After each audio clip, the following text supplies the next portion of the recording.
Creating a user interface UI for a Python script can be done quickly using libraries like tkinter, which is included with Python.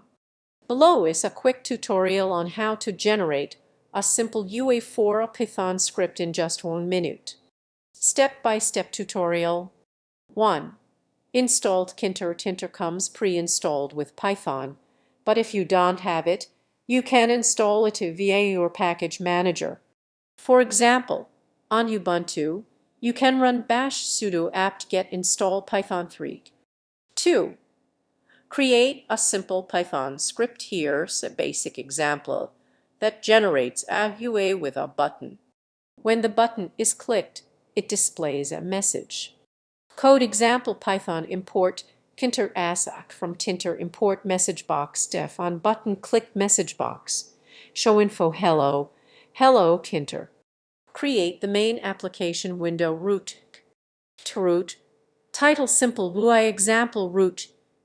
Geometry 300-200. Create a button and add it to the window button. Button root text click.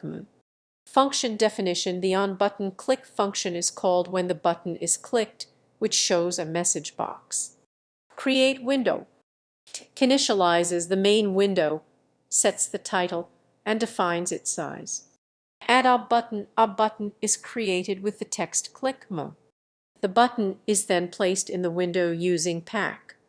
Run the application. Finally, root main loop starts the application and waits for user interaction. Execution. 1. Save the code to a file named simple-UI-py. Run it in your terminal. Bash python 3 simple-UI-py. You should see a window with a button. When you click the button, a message box will pop up saying hello tkinter. Conclusion: this is a very basic example to get you started with creating UIs in Python using tkinter. You can expand on this by adding more widgets like text boxes, labels, and more complex layouts as needed. Happy coding!